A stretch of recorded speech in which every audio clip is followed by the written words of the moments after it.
Scoop and a slam. It's the hardest part of the ring. The hardest part of the ring. Sometimes you go over the top rope and you bang your head on the ring apron. Don't do that. That's when you feel like a big dope. Because they're the worst bumps you can be taking. Oh, it's the hardest part of the ring. The hardest part of the ring. Sometimes you reach out for the hot tech chasing 80s toys. Then you go and make your own comeback. Don't do that. That's when you should quit wrestling. And you're better off rolling in thumbtacks. The hardest part of the ring. The hardest part of the ring. One more. Sometimes you're distracting the referee. And the babyface has your wrestler pinned, Boba Hicks. That's when you punch to the ring apron. And you realize all the trouble you're in when it's the hardest part of the ring. The hardest part of the ring. Now double claps. Here we go, Bob Squad. It's a super mega 4 episode of wrestling. It's the hardest part of the ring. The hardest part of the ring. Ba-da-ba-da. Whoa, yay. What is going on? Bob Squad, how's it hanging?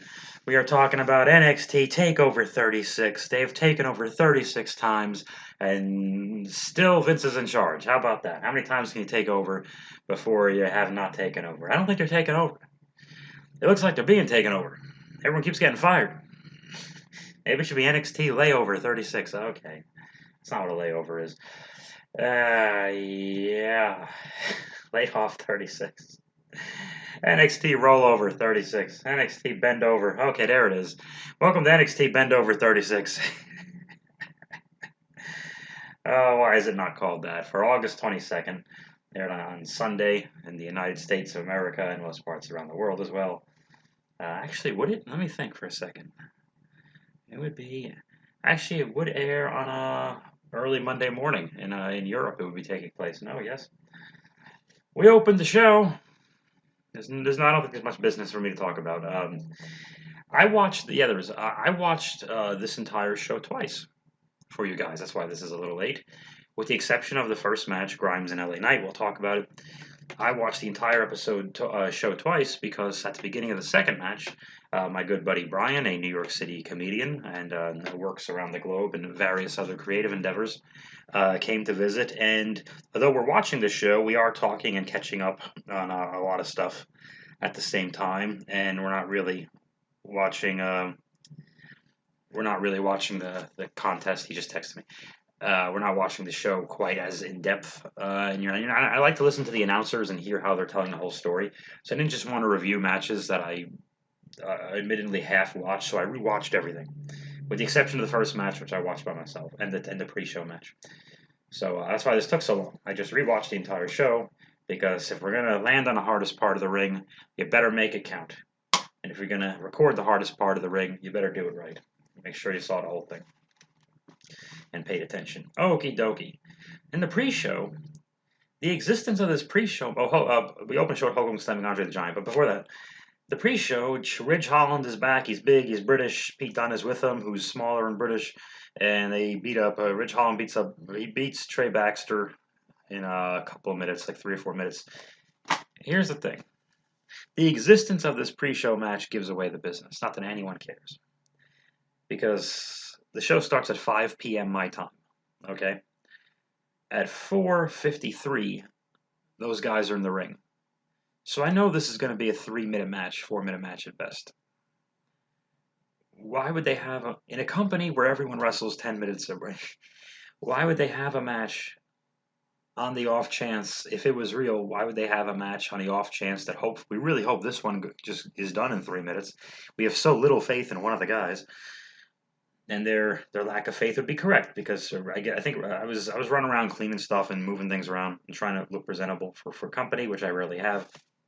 So I just kind of had my ear to the match. I didn't rewatch the pre-show match, sorry, but Ridge Holland beats the guy pretty quick, as you would imagine.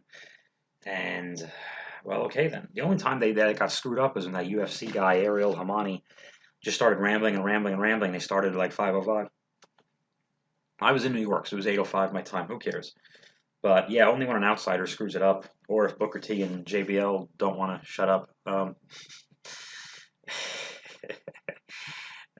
JBL or Booker and Lawler just don't want to let Kayla do her job and just interrupt the whole time.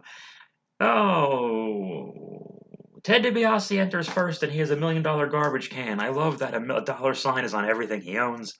He has a garbage can with a big golden dollar sign on it. Hilarious, and of course Grimes comes out with him and throws the Butler outfit in the can. LA Knight enters next and kicks the can over. And this as an opener, okay, so the $1 million title is on the line. If LA Knight wins, Ted DiBiase has to become his butler, which I don't want to see because I really don't want to see a 60-year-old man like humbled, and you know how they love pissing on legends. So I was really nervous about this, and they love it when the underdog, plucky babyface just flat out loses, and might equals right all the time. We saw a little bit of that in SummerSlam. So let's talk about the three-way women with the Raw. Geez, that sounded terrible. The triple threat Raw Women's Championship match. Okay. This is how good, how much I love Knight and Grimes, and Ted DiBiase, of course. So I'm already loving this because I like everybody involved. It was fast, but it was a sensible, right type of fast where you could still tell what was happening for the big first chunk of this match. It was very much Grimes getting the better of LA Knight, and LA Knight doing everything he can, but Grimes is always a step ahead because he's the babyface, he's smarter, and now he's hungrier and he's pissed, and Grimes is wearing very $1 Million Man inspired gear, which I enjoyed. I hope he keeps it for a little bit. I don't know how much longer they're keeping that belt or Ted around, really. There's really no more purpose for Ted DiBiase now after this match, but whatever. I like it when he's around. I question the legality of Ted DiBiase Irish whipping Cameron Grimes into LA Knight to give him extra momentum for a dropkick. As Wade Barrett pointed out, would that not be disqualification? This is probably why they hate wrestlers as commentators, because they point out things that expose the whole gimmick there. So that was a little questionable, but I'm going to let it go. Again, like I said, it's the right type of fast. They buried the ref. The finish was a little clunky for me. There was a lot of back and forth. Ted was LA Knight. Ted threw the belt in, but the referee gave it back. But LA Knight took it, and somehow LA Knight got it taken away. It was a lot of hot potato with the belt. I think something was a little goofy there. But I don't think Grimes hits him with the belt, but he does hook $1 Million Dream, and something happens where LA Knight is yelling at Ted, I think, and turns right into Grimes' finish, that jumping stomp thing, which is the nicest version. What the hell is the cave-in? Something like that. It's the nicest version of that move Grimes has ever done, and I thought it was just a thing of beauty. And LA Knight has that perfect pro wrestling snap bump. Like, he's just so crisp in everything he does. There's not a lot to talk about because there's not a lot to criticize. It's just like these guys were just two good pro wrestlers telling a story, even though there's some goofiness to the story. They made it seem like the $1 Million belt is an important thing to have, and that Grimes was really fighting for his dignity. They got me sucked up in that story, so I appreciate that. We have Cameron Grimes is the new $1 Million champion. How about that? If you count the $1 Million championship, NXT has 7 championships. And since the UK, if you count the UK Men's World whatever championship, then because it's defended on Takeover every now and then, you could say it's 8. But if you don't count that and just the $1 Million championship, there's still 7 championships in NXT. That is a lot for a show that is not long enough for those all those championships. Dakota Kai and Raquel Gonzalez have a package. So Dakota and Raquel wrestle, and it's always hard with a smaller heel and a bigger babyface, but this is one of the best examples I've seen of making it work. I think Dakota she wrestled in a quick enough and smart enough way. Is my thing still recording? God, I hope so. She wrestled in a quick enough and smart enough way where it was believable that she was hit and running with Raquel and laying in the bigger, more devastating kicks, and she had to wrestle like an opportunist. I have a ringing in my ears now. What the hell? Dakota Kai's talking about me. No, she's not. She is not. Sadly, she is not. Dakota going over would not have been the end of the world, but at the same time, there's a lot to offer with Raquel, who I love. Whoever told her to pose with her back to the hard camera and just turning her head to the side, I love that. she has this tremendous back that I mentioned too with my buddy Brian that anytime Charlotte does back day, you always know because on Instagram it's all the lat pull downs. Um, it's an underrated muscle to work, but it's so huge at the same time, the back. So it's something different for the women, and it's not her doing the same. It's not her doing the same thing as everybody else because she's not the same as everybody else. I think Raquel's music is kind of generic, but that's not really important right now. Uh, Again, not as much to say. Raquel did a big comeback, and the story they tried to tell with this match is Raquel kept trying to do the booby slam on Dakota. I don't know what else to call it. That's what it looks like. And Dakota never got hit with that slam until she got caught and took the super booby slam. Please call it that. She took the super booby slam from the turnbuckle to the mat there, and that was your 1, 2, 3. And once that happened, I remember saying, looking at Brian, I go, that better be the finish, because what the fuck? And it was. And I thought that was great. Um, I thought Dakota was up a little quickly and in the corner. Well, I think she could have been dead for a little longer, but whatever. I'm going to nitpick. I'm going to nitpick this a little bit too. This was, I think, of all the matches on this show, this one had the most personal rivalry. And I thought of all the matches to have mini jaw jacking back and forth, even though I don't think most of us fans aren't too big on this new trend of cutting promos during your match.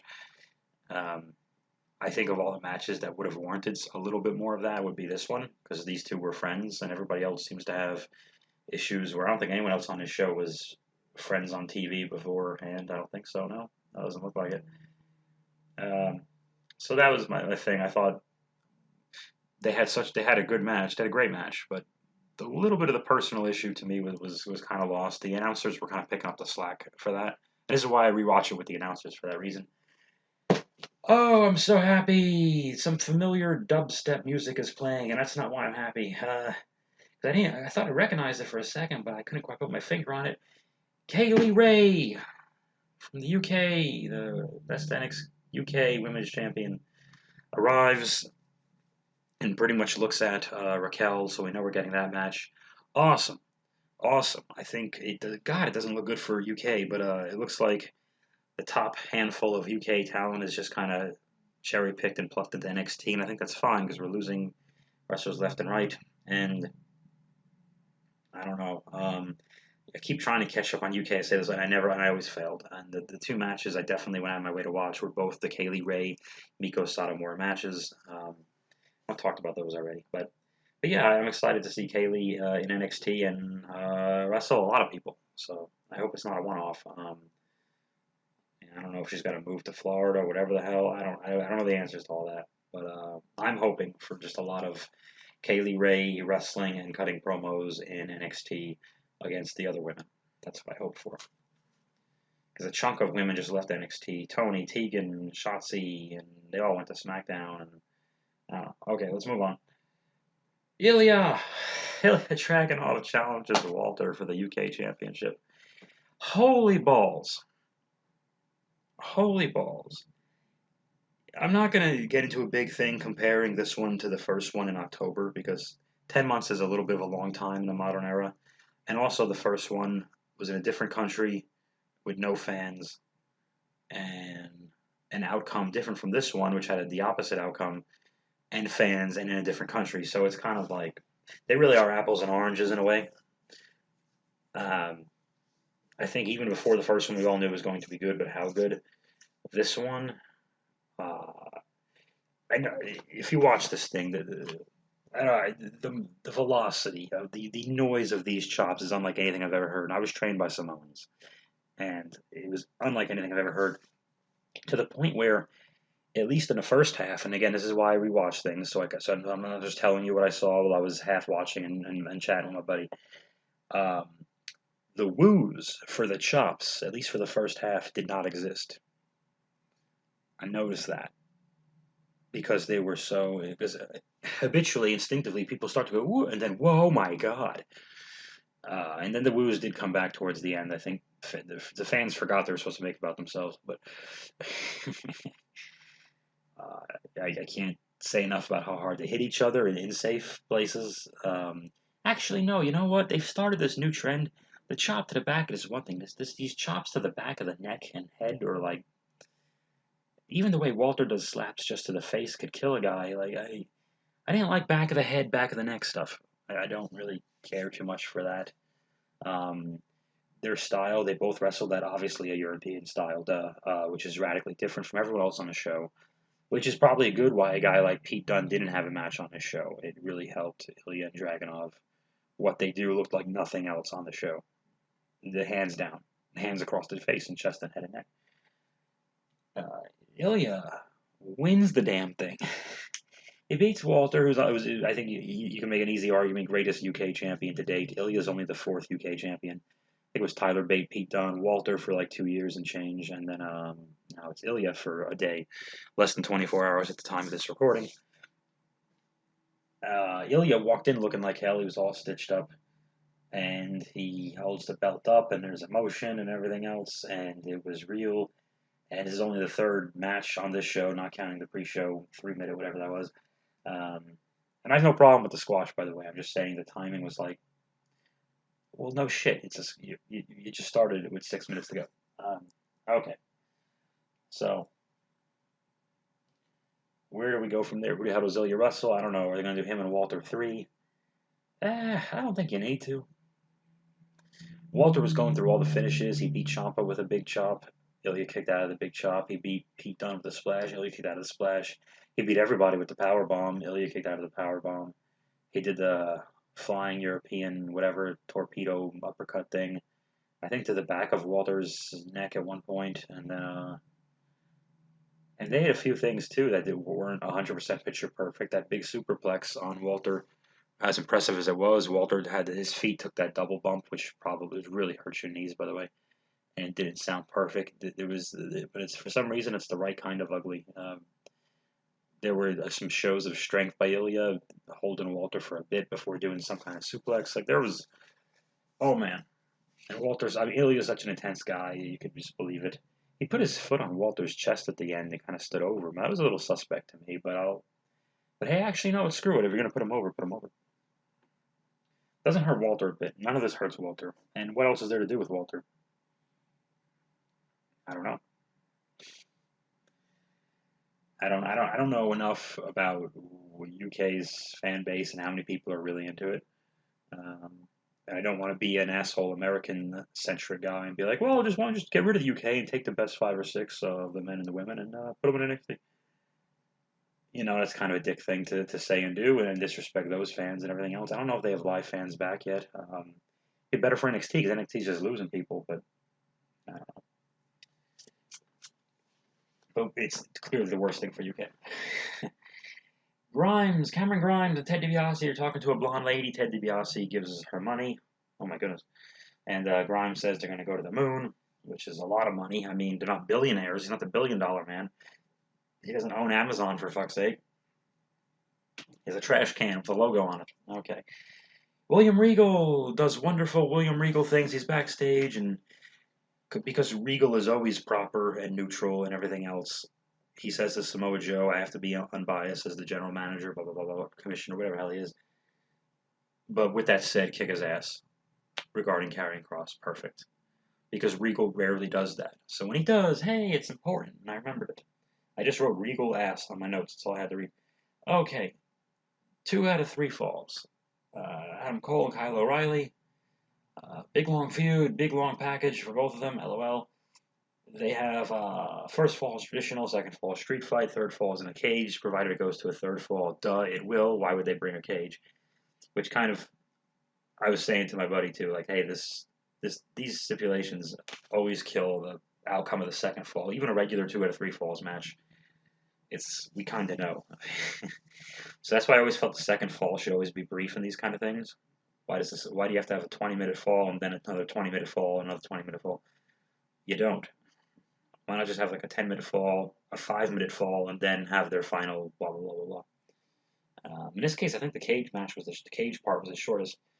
But anyway, Kyle O'Reilly comes out to his music that is not the undisputed music. Adam Cole comes out to music that is not the undisputed music, and boom, they start the match.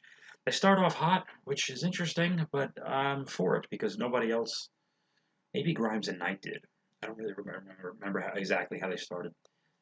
But Kyle and Cole go right at each other, I guess, as they should. I mean, they have a blood feud. Why are they exchanging wrist locks? So I appreciate that. And they have their traditional match. It's a good back and forth. It wasn't terribly long. Kyle wins with a pinfall of some sort. My friend Danhausen likes to say. I don't know him personally. Cole went for the Panama Sunrise. Kyle caught him and just kind of sat down and did that sit on you like the Red Bulldog '92 SummerSlam type of pin. So basically, he outsmarted him, out wrestled him, and proved in a traditional regular match, yes, it does count, and yes, I can beat you and did beat you, which is good for Kyle, especially with the rumors that this is Adam Cole's last match for NXT. It pretty much looks like it is. Everyone's saying he just finished the extension on his contract, but his contract did expire. Keeping in mind, there's no 90-day there. The contract expired. He was not released. Contract expired. If he's truly gone from the company yesterday, then he can wrestle today, somewhere else. He was not released. There's no 90-day non-compete, blah, blah, blah, blah, blah. Saying that. They did a street fight next, and I feel like we've seen these two do this a lot, but we're going to watch it again. They didn't go overboard with every weapon under the sun. They had the kendo stick. They had a chair, which they didn't do. They did stuff with a lot of chair shots to the stomach. They were teasing either one of them giving the guy the brain buster on the steps, which I don't think either guy did. So there was an interesting spot where Kyle put his hands over his head while he was on his knees, like he's going to get shot or something, because he knows the last shot, that running knee from Cole, is coming, and he puts his hands up, and Cole stops, picks up the kendo stick, and whacks him in the back. And Cole does beat him with a super kick, and Kyle is really selling his ribs and his stomach. He took the bump into the ring post where he's in the ring, and he slides on his belly to get out and just smashes into the post. And right after the fall, Cole gives Kyle a power bomb on the table, and then says, "Lower the cage." And they start lowering the cage as the paramedics or whatever, the EMTs, are checking on Kyle, and Cole drags Kyle away and throws him in the ring and beats on him. And now this fallen Kyle, who should be having medical attention, is trapped in a steel cage with Adam Cole, who is now vicious and has shark-smelling blood and all that kind of stuff. But that was kind of a cool story there. I mean, I do feel like we've gotten a lot from these two, as great as they are. That's what's frustrating. It's like we've just seen so much. It's not quite to the Charlotte and Rhea level of, man, you two are great. Man, you wrestle each other a lot. Charlotte and Becky were even worse, I guess. We love you both. Please wrestle someone else, though. It's not any lack of respect or disdain for those performers at all. It's just a matter of, man, everyone else got fired, didn't they? Oh, fuck. So, yeah, so the cage thing was not long at all. I don't think it was more than 5, 6 minutes. Kyle got thrown to the cage. They both stood on the top rope, which makes it sag to be the same height pretty much as the second rope. So they're not really that high at all. They're actually lower than a top turnbuckle, if you want to look at it that way, or their feet are. But Kyle is still selling, and he's hurt. So this really wasn't a lot of this cage part of the match wasn't really a bit about Kyle's offense and Kyle mounting a big comeback. I guess he already beat him, and it almost felt like the real victory was in the first fall. But anyway, Kyle was handcuffed to the rope. Thankfully, not the cage, because that cage has to be raised in the near future. And Cole keeps super kicking him. Cole's foot gets caught. Kyle hooks a hold, and Adam taps out. It's a little out of nowhere, but I guess Kyle beat him with the flying knee. They had dueling chains over their hands during a street fight at one point to take us back to that. So, I don't know, it was a little odd, I guess, but are we still recovering from Ilya and Walter, and we still have Joe and Karrion after this? It's almost like the match became so big that you could only do it in 40-something minutes at that point, and that could be a bit exhausting. I guess you couldn't have a 12 or 10 minute even, which is still like for TV time. 10 minutes is a long time. You can't have a 10-minute Kyle O'Reilly Adam Cole match on TV at this point. So you kind of have to do this big thing. It's exactly the same gimmick they did with Gargano and Cole. I haven't mentioned Gargano yet. And Cole like 2 summers ago. 2 to 3 falls, and the third fall is a crazy thing or whatever it was. think they took it down here. That was like a cage with 400 weapons or something goofy. I don't remember what the hell it was. Anyway, we cut to, I guess that might be it. I think that's a swan song for Adam Cole. Arguably the greatest NXT superstar of all time. We cut to a blonde lady talking to Ilya, and whoever this, I'm willing to bet this was put together last minute because it was only 20 seconds long, 30 seconds. And I'm willing to bet whoever it was, I don't know, Triple H, Road Dogg, somebody backstage, took a look at Ilya's neck and chest and said, put a camera on him right now. Right now. Do not wait another day. Do not let him heal, even though a few days won't even matter, but don't let him heal at all. Well, he's covered in sweat and he looks like hell and his head's busted open. Do not let him heal. Put him in a camera. And a blonde lady says, hey, how do you feel? Something easy like that. And he said, Ring General, Walter, the Ring General is conquered or finished or whatever the hell. Long live the Tsar. I guess that's Russian, the CZA. Oh, is that his name? But he says it was intensity. And then he looks to the blonde lady. And it wasn't like he was being really rude, but he just said, thank you. Like this is over. But he's still saying thank you. And was it a hint of bad guyishness, or was he just through such a war that he's done talking? And also, English is not this first guy's language. So there's going to be stumbles, and there's going to be weird little awkward moments. So it was a hint of oddity, but it wasn't off-putting on Ilya, because by the looks of him, you couldn't look at a more battered guy. So I thought, I'm willing to bet if that was put together very last minute, and somebody just said, he looks like hell, put him on camera. So that might be why that thing came off a little strange. But really, they just need the picture. They just need the film, the footage. Whatever. Look at him. And they can replay that forever. So that was good. What happens next? I didn't write it down. Oh, Samoa Joe wrestles Karrion Kross. Samoa Joe's the new champion. These two had a good, nearly 20-minute match. I mean, Joe, at one point I thought he was tired and sucking wind, and probably, but, I mean, he hasn't been going for a while, and Kross has. And Joe, for a guy his size, he does everything he can to get up for Kross's stuff. These two, their personal issue didn't feel quite as personal as the other issues, the previous two issues, and Ilya and Walter don't have a personal issue at all, really. They just both want to be champion. But this is more about supremacy for the NXT and NXT Championship. The lack of Scarlett really hurt this match, and it's not because she's hot and we like looking at Scarlett. She is hot, we do like looking at Scarlett, but that's not the main reason. That's a reason, it's not the main reason. Kross comes out, lackluster entrance. There's smoke, but there's no red lights. Scarlett's not there doing a song. I think Kross entered second, or I think Kross entered second, actually. It was just... Kross is great, but we've seen this amazing entrance. We've seen this amazing package. And Kross lip-syncing the song, I don't think it'll be as good. No offense. Well, I bet he does at home. I mean, Kross did his stuff and Joe did his stuff, and we haven't seen Joe's stuff in a while, so it was good.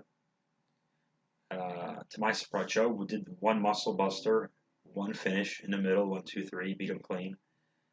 Didn't do a bunch of falses, yada yada yada, and I think people were tired of that. I mean, Ilya and Walter did all the falsies you could imagine. So, hey, excuse me, very tired. Kyle and Cole had every bell and whistle you could think of too, and went for a long time. So what else? I think maybe we just needed the shot of Joe hitting his move in the middle, and then 1, 2, 3. Joe is still moving pretty good for a large guy who's got ring rust, or maybe doesn't have much ring rust if he's moving pretty good. But for a guy who hasn't been in a ring for a while, and he's big, I think he's 43, 44-ish.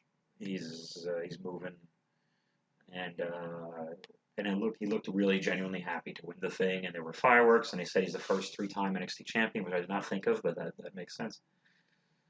Yeah, he beat Finn, he beat Nakamura, and who else did he beat? He beat Karrion Kross last night. What am I watching, Bob? Yeah, I think he first beat Finn, and then he lost to Finn. How did that work? forget. Finn beat Owens. KO beat Finn. No. Does anyone know? Finn took it from Owens. And Joe took it from Finn. Joe lost to Nakamura. Joe won it back from Nakamura but in Australia, but I think lost it back to Nakamura in Japan. And then Joe won it back last night in Florida. Ugh, that doesn't sound as enticing. I think it was a house show in Massachusetts. Remember they used to do those with a live event where it would Samoa Joe be Finn. I got rambled off. I'm sorry, guys. I traveled off. Okay, that was Bend Over 36. Thank you for listening. I have to leave for Monday Night Raw in an hour and a half. I'm going to try to get this thing uploaded. Thank you, Bob Squad, for listening to the hardest part of the ring. Ba-da-ba-da.